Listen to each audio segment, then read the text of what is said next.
Is 300 Kelvin science. We focus on cryogenics and low temperature physics, and today we're going to be looking at thermometry from 10 millikelvin to 1000 Kelvin. So thermometry is a very important aspect of science, as when objects get hotter, the particles in the object start to move around more, and it's going to affect their size, shape and other properties such as thermal conductivity. It's also good to remember that as you cool down, you will also change its properties. So what we're looking at here, which is probably the most useful slide out of the whole slideshow, is the effective temperature range of various sensors as a function of temperature. Now, the C60, this cobalt 60 at the top, and the Cernox are sort of the expensive thermometers. These are hundreds of pounds or dollars, while everything below the temperature scale there are much cheaper, in the sort of £10 or less generally kind of scale, though there are exceptions to the rule there. So we'll start on the expensive thermometers. So cobalt 60 is a radioactive source, and this is used in nuclear orientation thermometry, and it's only very useful at a very low temperatures, so 100 millikelvin and lower. And because of that, there's a very small demand and therefore a very high price.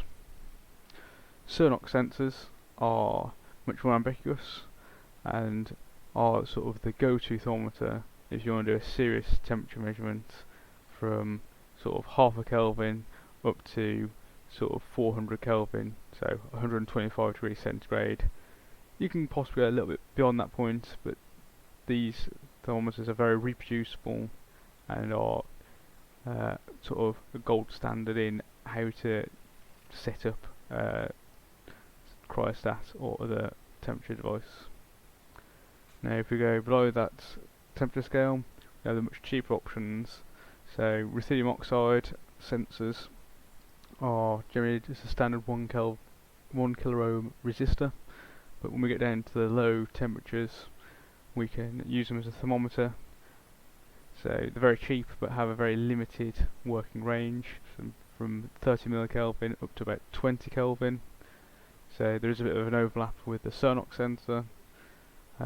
Now you'd probably only go below the half a Kelvin temperature range if you're using something like a dilution fridge. Now a very common sensor is the CCS or Allen Bradley sensor.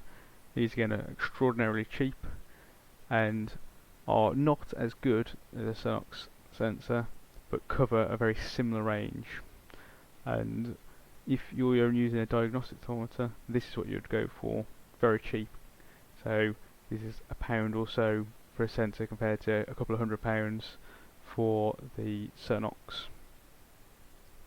Now something that's very common in industrial applications is platinum sensors. So these are typically platinum 100 or platinum 1000 sensors. That number there is associated with the resistance of the sensor at room temperature. So they have a very wide temperature range. You possibly could argue goes a bit higher than 800 Kelvin, maybe pushing up towards 1000 Kelvin. But where they're very effective is sort of 100 to a few hundred Kelvin, so 600 Kelvin or so. At the very extremities, they're arguably not quite as good or sensitive as you may want. Now the thermometer everyone sort of knows, and the first idea of thermometer that people tend to use is sort of a mercury thermometer, or now a liquid thermometer due to the sort of health effects of mercury. It's a very simple, conceptually to use thermometer. So as the liquid gets hotter it expands, and because it's coloured you can put it to a scale and get an idea of temperature.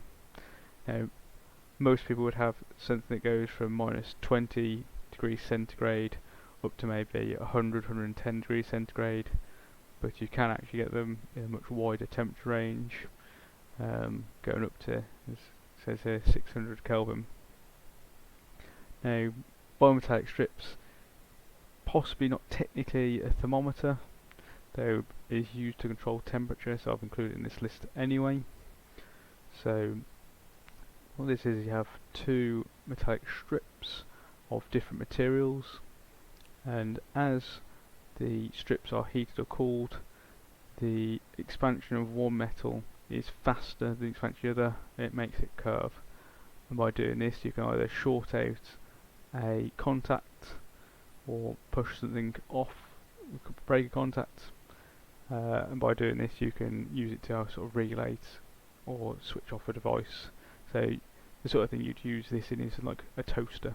Very cheap, very simple thing. You have a little wind up piece of metal with another metal coating on the other side, and you can set it very easily, but the exact temperature is very poor, so these are not reliable if you want to do a serious measurement of temperature.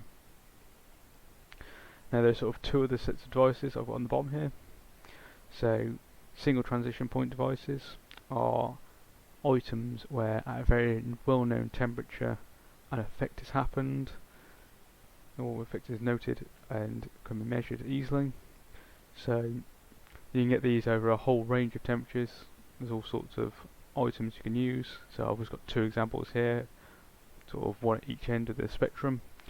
So when helium becomes superfluid, which means it has no viscosity anymore, this happens at 2.1 Kelvin approximately. There I get to a bit more decimal places on that.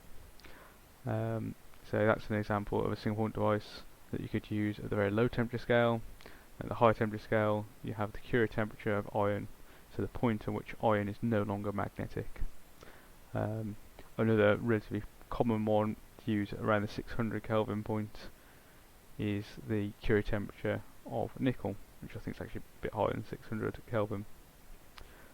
Now the other set of devices at the bottom here are thermocouples.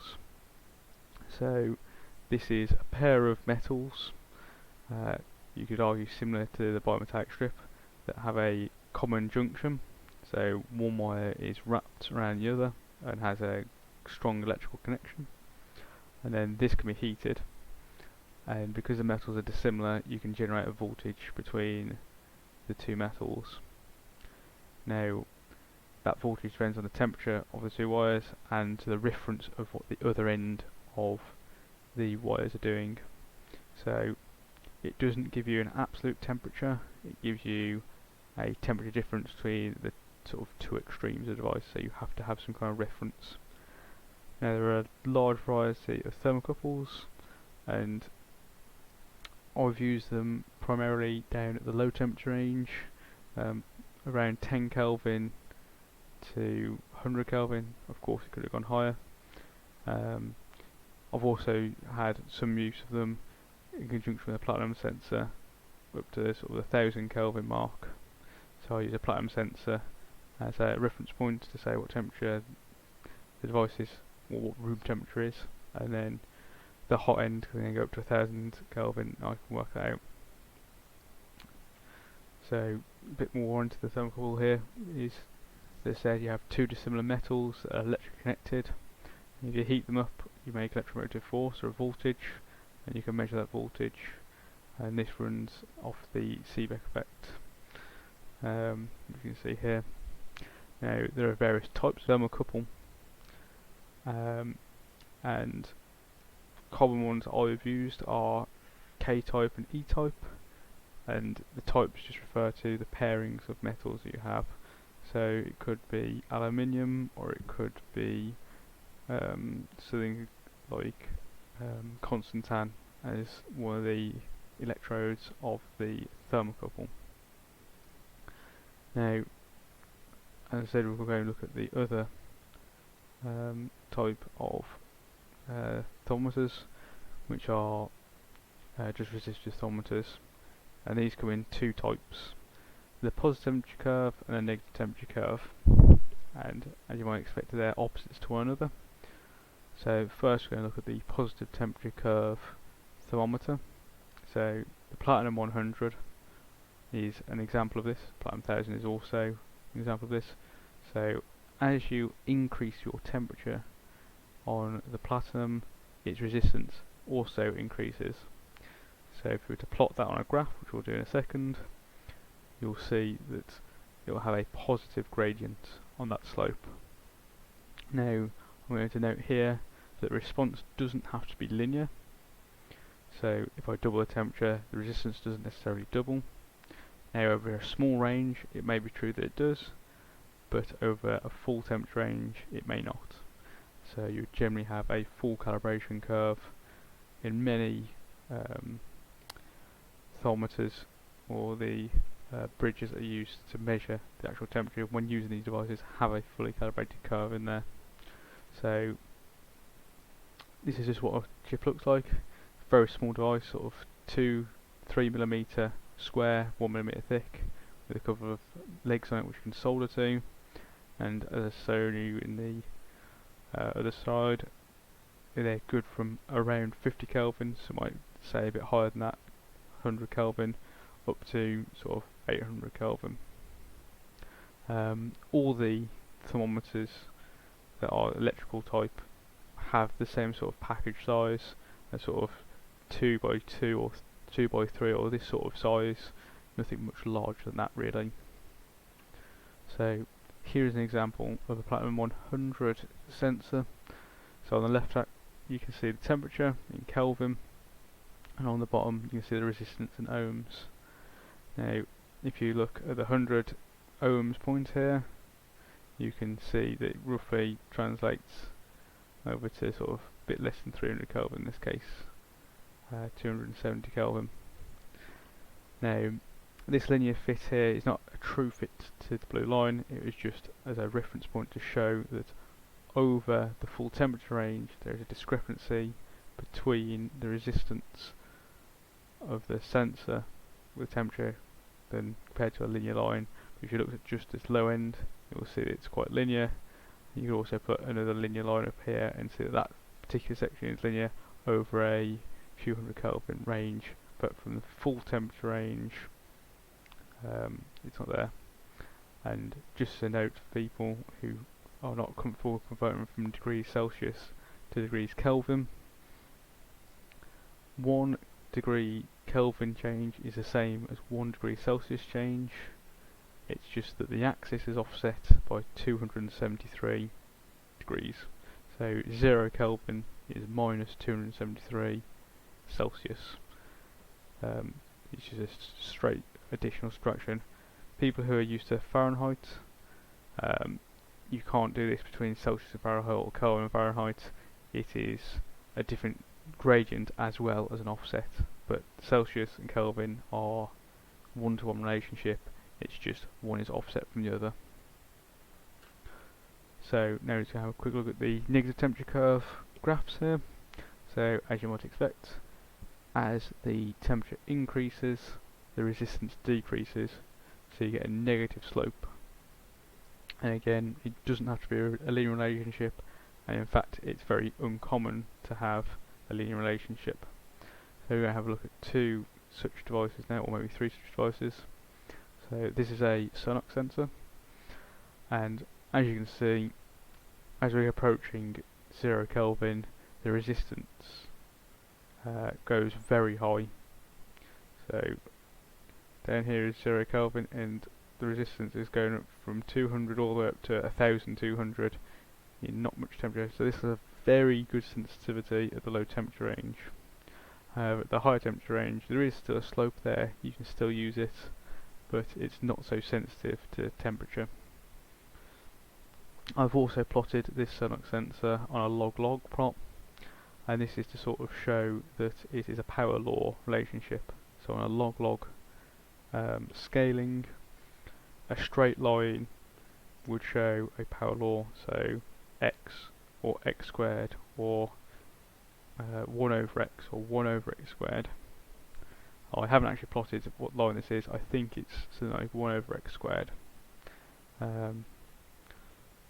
But yes, it's just a case to show that you can look at it in this format as well. And in fact, when you're using something like a lakeshore temperature controller, it's imported into the device on a log resistance scale. Temperature scale is normally linear, but it tends to be log resistance, so a sort of cross between the left and right graph.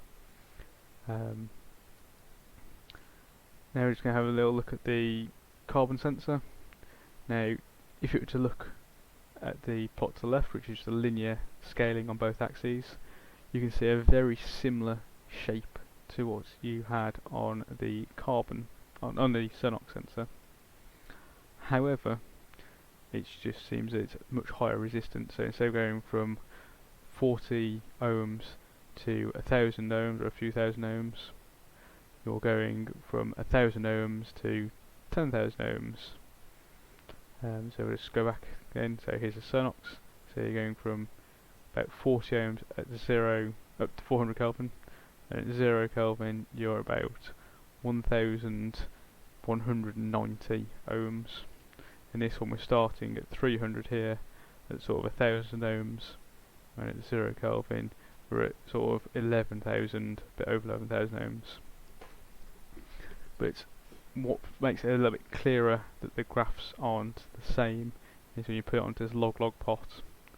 So you can see there's much more of a curve in the shape in here on the log plot on the carbon sensor than it does on this Cernox. So you can almost think that the Cernox is slightly bowing upwards there, but it's mostly a pure power law, while in the carbon sensor it is not a power law. There is some other function going on, and that's just an example of how it can change. Now the sensitivity, again, you could argue at this low temperature you have a lot of sensitivity. However, it works out that the carbon sensors are not quite as repeatable as the Cernox sensors.